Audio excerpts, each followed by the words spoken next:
Good morning. Welcome back to our Winterberry project, and I guess I should say first, welcome back to the channel. We're going to do a quick tour around the outside, see what's changed since the last time you guys have been out. It's not been much, but we've got these, what I feel are pretty cool garage doors, just got set the other day. As you guys, you know what, I don't think we've actually shown you guys the rendering of this house yet. We need to do that. I'll get a picture over to the guys so we can cut a rendering in somewhere in this general area. And once you see that, so the house is going to be mostly gray stone, black trim, black board and batten siding above the eave, and then white siding below it. So we wanted something that brought a little bit of warmth to the front of the house to go along with kind of those harsher tones.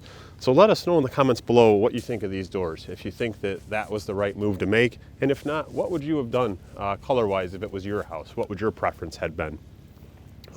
And it's one of the reasons we went with a black front door.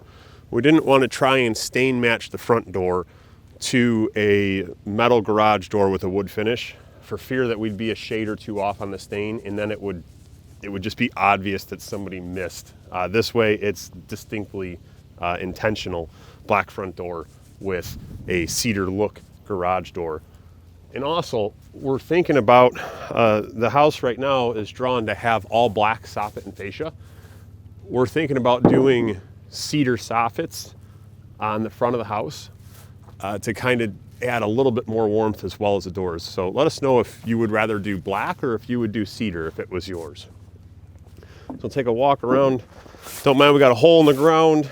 We're getting utilities installed, and the electric company has left us with a big hole and just some wires hanging out there. So they've got to come back and make their terminations in there. The guys started to finish up a little bit of the punch out work on the outside of the house. So you'll see everything's been taped. If you've been following along on the series, you'll notice that piece of sheathing there had been missing. And speaking of following along on the series, if you haven't done it yet, do us a favor, hit the subscribe button, give us a thumbs up, and ring the notification bell. Helps us out a ton with getting our videos in front of a broader audience. So as we come around the back here, you'll see when we had built the second story, or actually what's the first story above the walkout, they hadn't taped that seam and they hadn't nailed everything out. So that everything's been nailed, taped on the back of the house. They have started to wrap the rear columns with sheathing. They've got a little bit left to do. They just got the ground last week was still a little bit mushy, and with the grade here, it's a little sketchy bringing a reach truck or a lull back here. Now it's cold enough where it's froze, so they'll probably come back first thing this week, pop up, get those finished. And they set the front beam that's gonna be the front support for our deck. Literally the single most expensive piece of lumber I have ever purchased in my life. It's a 3.5 inch thick by 11 7/8 tall, pressure treated LVL, 16 feet long. $732 for one piece of lumber. I about had a heart attack. I've never had to buy pressure treated LVL before, but that is what this span required based on the engineering. So you get to bite the bullet and buy the expensive stuff.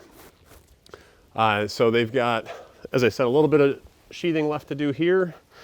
Still tape the corners, and they're not going to tape it until they're done with the last couple pieces of sheathing. And when we show you guys the pictures of the house, you'll see that these were supposed to be wrapped in siding. We're doing LP Smart side.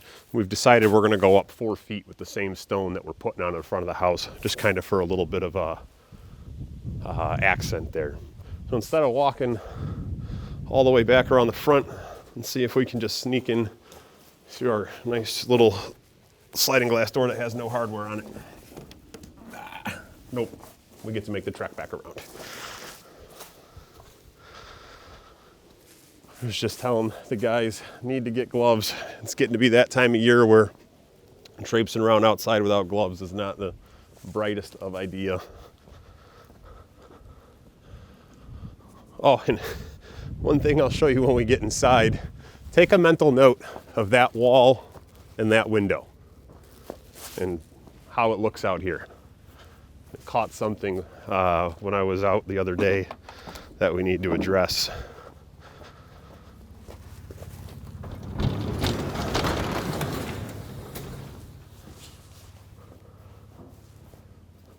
And the house is a bit of a mess. We've got mechanical rough-ins just started yesterday. So they're chopping stuff up, and they've got their stuff all over the basement right now.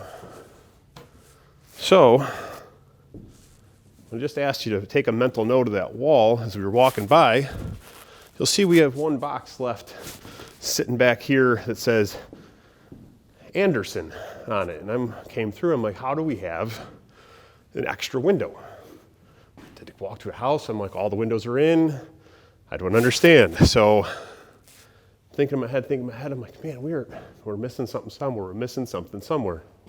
Sure as the sun is bright, we are missing a window inside of the powder room. So this is that wall that we had showed you from the side. I told you to take a mental note of. You kind of had a small box window and a big space next to it. Same exact window goes in this wall right here. And I don't know how we missed it. I missed it. My project manager missed it. Our framers missed it. We all missed it.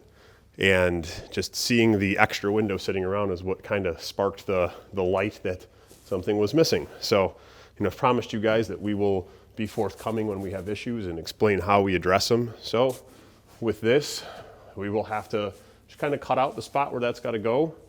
We have to put a header in above it and then put the jack studs and the king studs in and kind of reframe this section wall, set the window, and seal it up like the rest of them. So not a big deal. It just sucks that you got to go back and cut stuff out and do it twice. And on that side, of course, it's high enough where you can't do it from the ground, so you're going to be bringing ladders out to do it. It's a small window, so it's not that heavy. So that's one of our job site oopses. So if I may make a recommendation, if you are a person who is doing your own build, an owner builder, when you get what's called your window takeoff, you order your windows and they'll send you a whole sheet list of everything you ordered, what room they're for, what size they are, all the details, rough openings. Take that sheet and make a single sheet for each window. And I'm going to do this on our next project.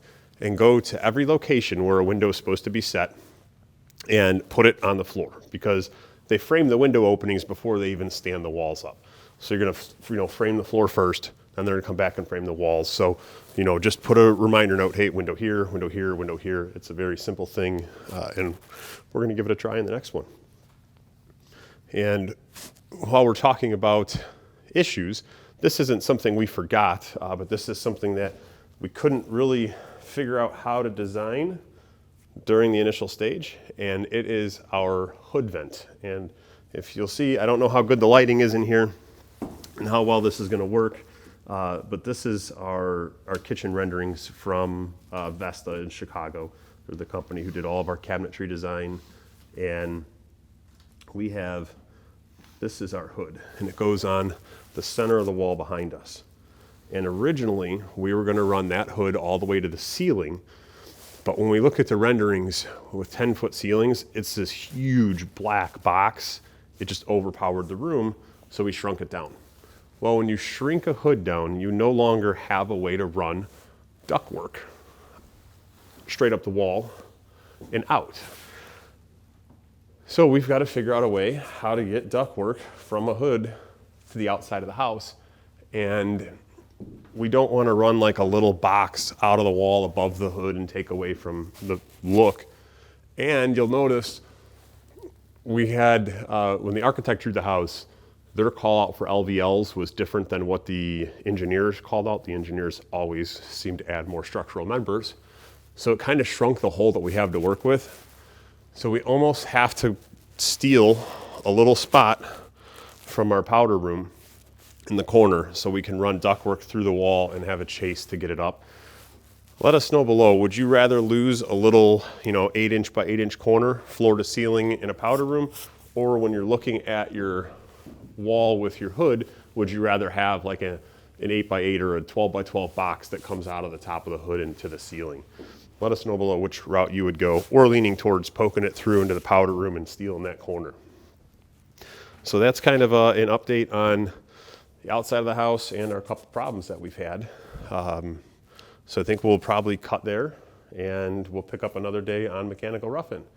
Again, we always appreciate you guys watching. Let us know below if there's any questions you have that we could answer.